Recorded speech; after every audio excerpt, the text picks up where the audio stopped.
Want to be on this. Okay, you're alive.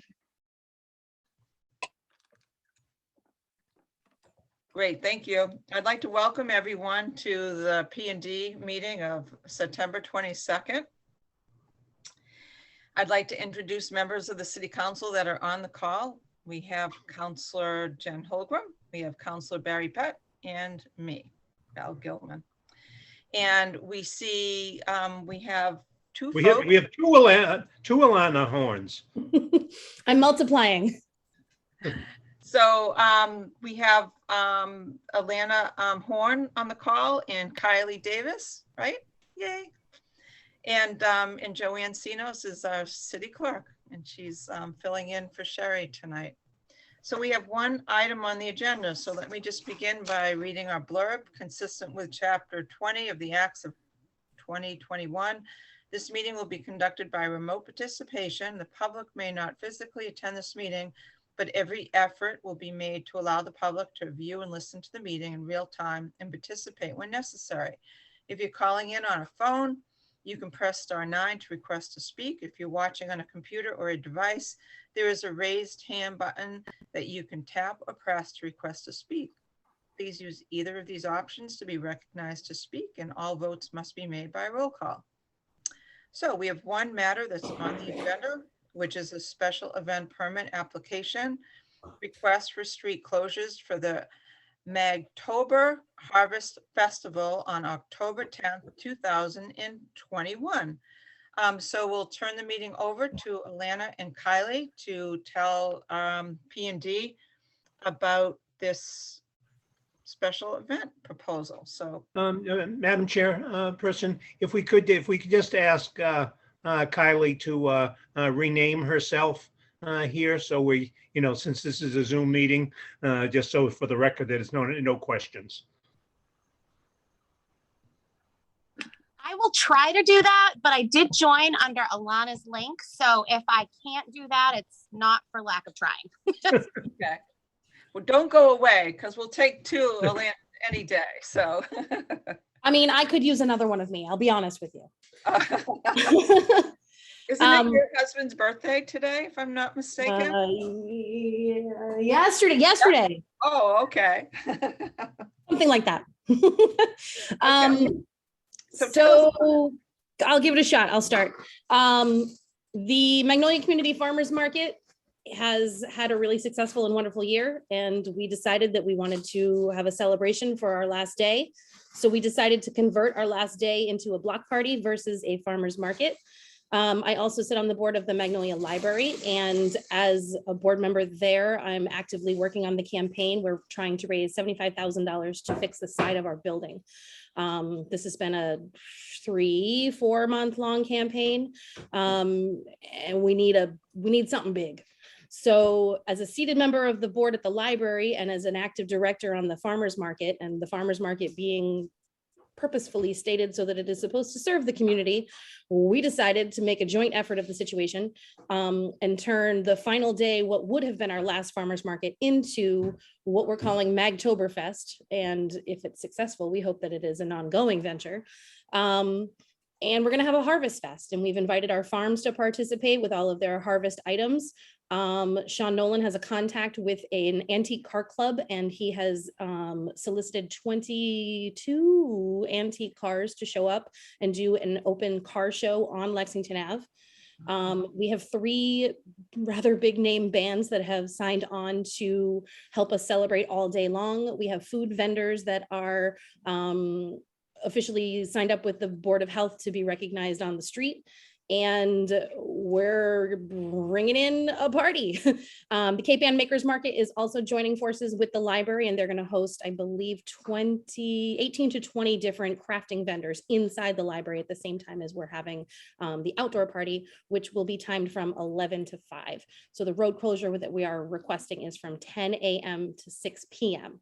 The businesses on Lexington Ave have all been informed. Some of them are even participating. Some of them are letting us use their property, such as Lloyd over at the Magnolia Pub has offered us his parking lot to host the farms so that they're not on the street with the cars, which is amazing because it means we can spread ourselves out a little bit.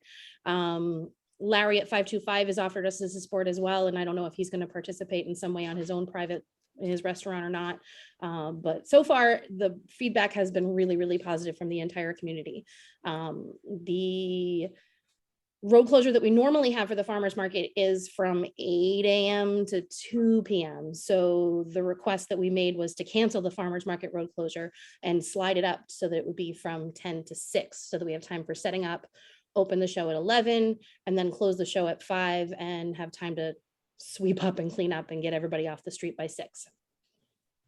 We also will be hosting a beer garden. Notch Brewery is coming and in the process of getting their one-day license through the city of Gloucester to come, and we'll have a small beer garden outside of the library where, it'll be roped off, and they're donating money back to the library from all of their sales. So that will be the only alcohol piece of the event. Okay. And Joanne, do you have anything to add in terms of either SEAC or any updates from the licensing board that you'd like to convey? So it was vetted through SEAC, and I believe on September 3rd, the food vendors were going to meet with the food inspector. And I believe Tom Sayers, the fire inspector, said that the Notch Brewery was in contact with them also. As for the liquor licensing, Melissa Textera, as you know, in the email thread, questioned whether they could be serving alcohol on a public street, and whether the licensing board had the authority to approve a one-day, like the beer garden. So I did question and saying that if the street is closed, I thought it would be the same as having it at State Fort Park. It's a closed off area. So we got our general counsel, and he gave us some legal advice and what this would do if P&D approves the street closure, then it would have to go to full council. And the only reason it would have to go to full council is because it's on a street, a public street, as opposed to like a park on that. And once that was approved, and then after the liquor board would decide to grant approval if they were satisfied that all the criteria was met. And I believe that Melissa Texera said that they could have an additional special meeting. Yes, Would to that- accommodate, because they only meet the second Tuesday of each month. So when she has no problem calling special meetings, she's done it before for certain events.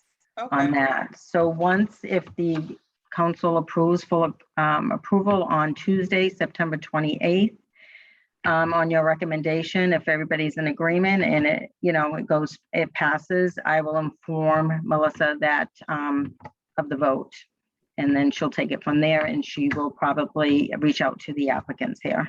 Okay. Do you, Council Holgram or Council Pett, have any questions? Council Holgram, go ahead. Yes, thank you, Madam Chair. Kylie, you had mentioned that the area would be roped off. Would people be allowed to leave the roped off area with their beer, or would they need to stay within that roped area? They would need to stay within the roped area for their beer, and there is seating there as well as high top tables with additional seating at the roped off area for people who are under the age of 21, with families, et cetera, to sit and enjoy the food from the food trucks. So 2 separate areas just to kind of keep it clearly separate. And, just something about Notch, they're a really popular beer company in the area. They have 2 beer gardens that they run on their own regularly. And they have this beer truck that they frequent events just like this. So for them, this is something that they're very used to. They're skilled in containing it, not over serving, et cetera. So, and I think also the fact that it's during the day, that kind of helps. And all of this will be right in the area on the side of the library. So, it will have a good eye on it too. Thank you. Okay, that's the only question. Can I just add to Council Holgram? the licensing board, when they do an approval, they can also put in a condition that they would have to hire police details. When I asked that question at SEAC to the police representative, and I asked if they had to hire details, if they had a beer garden, and he said it all depends on the licensing board. Usually they might recommend hiring a detail to oversee it, but I'm not sure. But usually, sometimes they do. And if that, just for everyone's FYI, we have already called the police station and signed up in their business system so that we can call up to 24 hours in advance to hire the detail if needed. So we're prepared to do that if it's a request made by any of the boards that we do it. Okay, thank you, Kylie. Council Pat. Yes, a couple of things, and this might be not an official request, but I would like to say if we're going to have the antique cars there, and if Councilor Nolan is going to be, in charge of that, I'm going to ask the requirement be that his car be the lead one on display, because that is one very, very special car that everybody will enjoy. That's my first comment. And the second one is, I'll see what I can do. the second one is in relation to the police details. And I know at the SEAC meeting that Lieutenant Fitzgerald had said that it's up to the licensing board to decide whether that's necessary. And I appreciate that you've been, preemptive here and have already contacted them to see about hiring a detail. I would like to ask if possible, if you can, regardless of whether they, require it at the licensing board, I would ask that you do, put in the request for a detail. I just think where we're, even if it was on the property of the library itself versus in the street, whatever, I think at these type of events, when you have, a lot of families, et cetera, and there is alcohol being served, I think it does everyone well to be able to have a detail there. So if you don't, if you don't have any objection, I'm not going to require it as part of my vote, but I would ask that you consider doing that automatically, that if we get permission through the full council and the licensing board, that you do hire a detail officer. Okay. Any other questions, counselors? No? Okay. So we will be forwarding this to the full city council. And Council Pat or Councilor Holgram, do either one of you want to make the motion? Councilor Holgram, do you want to, seeing that you? I'll try. I think my internet is okay. Okay, Okay. take a shot. All right. I move that the Planning and Development Committee vote to permit a street closure on October 10th, 2021 for the Magtober Harvest Festival during the hours of 10 o'clock a.m. to 6 o'clock p.m., which includes event setup and breakdown with the following conditions. 1, Lexington Avenue is to be closed from Norman Avenue to Flume Road with appropriate signage posted at either end of Lexington Avenue advising motorists of alternative routes. 2, applicant is to notify all abutters of the closed area of Lexington Avenue in advance of the event. 3, Lexington Avenue will be closed at 10 o'clock a.m. for event setup and reopen by 6 o'clock p.m. 4, a certificate of insurance naming the city of Gloucester as certificate holder. Is it okay? I'm sorry. Okay. Is on file with the city clerk's office no later than October 1st, 2021. 5, applicant is responsible for providing adequate trash receptacles and for removal of same.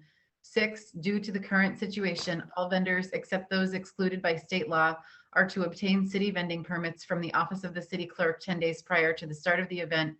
7, approval is based on the status of the current situation and is subject to change based on any stay-at-home orders, public park or beach closures, etc., as made by the state or the city, and I so move. I will second, but I do note that. I'm sorry. Lena's had her hand raised. Right, that's what I'm saying. I Yeah. do second the motion, but I think there may be a correction that needs to be, Right. maybe we Okay. make an amendment. Yeah, Alana, do you Okay. have something that you? Not actually a correction, but one of the points that was made, and I forgot to bring it up earlier, was the insurance on file naming the city as second edition or additional insured. The farmer's market already has a policy on file with you guys that lasts throughout, I think, until April 2022, that does name the city additional insured. And it encompasses anything that we're doing on the street from Lexington, from Norman to Flume, per what I put into the policy. So it's already written that way, and it expires 2022. So can I assume that that is the same qualifying piece of insurance that the farmer's market needs in order to help participate with this? I would ask a question if your insurance, if you know if your insurance policy includes alcohol, which I'm not sure that it has, or anything else. Do you happen to know whether it specifies that there is alcohol being, if it's covered for alcohol service? That is a very good question. I do not know the answer to that, only because we typically do not have alcohol-based Right. vendors on the street. So I will double check on that one. I will Okay. contact Joanne, why don't you answer the question? Okay. So this event would be covered under their policy because it's the farmer's market, okay, in conjunction with the library. So they do have the liability insurance. I was just going to say, if you are serving liquor, I believe you need, but that would be the licensing board because this situation came up again. I believe if it doesn't include liquor in your certificate of liability insurance, you would need a separate certificate of liability insurance for the alcohol. But the licensing board will tell you that definitely. So you would have to check your certificate of liability. Okay, is that something that Notch would be getting though? Their certificate of insurance naming the city liability because they're the one serving and it's I'm within not- their roped up area? Yeah, I'm not sure. I don't know what all the procedures are, to be honest with you. That would be something if you wanted to reach out to the licensing board clerk, Allison Battle, you can ask her that question. I'm just not sure on that procedure. Can say that Notch has pulled a certificate of insurance with the city of Gloucester listed on it, and that was required for their one-day permit. So I guess the question would be, they're the holders of the one-day liquor license for the event and are showing proof of insurance. And then we have our proof of insurance for the street closure. So at the very least, there are two very good policies covering it. And then I can email Allison Battle to see if the farmer's market permit would need to be amended at all. Okay, great. And just make sure that you link all these answers back through our city clerk, Joanne, so she can make sure that we get that additional information at our full city council meeting. Any other questions, counselors? Actually, we're on discussion now because we've already made the motion and we have a seconded. So any further discussion? Council Holgram. I fully support this endeavor. I really appreciate the creativity of Alana and Kylie and the entire Magnolia Library Board and the Farmers Market. I believe Magnolia is experiencing a renaissance thanks to their energy, and I really appreciate everything that you all do. That's great. Thank you. Council Pat? Yes, I would echo Councilor Holmgren's comments. Obviously, Councilor Nolan being the ward counselor has worked diligently trying to help bolster activities all throughout. And I wanted to thank both Alana and Kylie for your work in also continuing to bring life sort of back into Magnolia. It's not nice, and we see with the new signage and everything else that's there. Hopefully this will be another event to do that, and I'm fully in support. That's great. I'm gonna take this one step further, and I'm gonna offer a challenge to city councilors.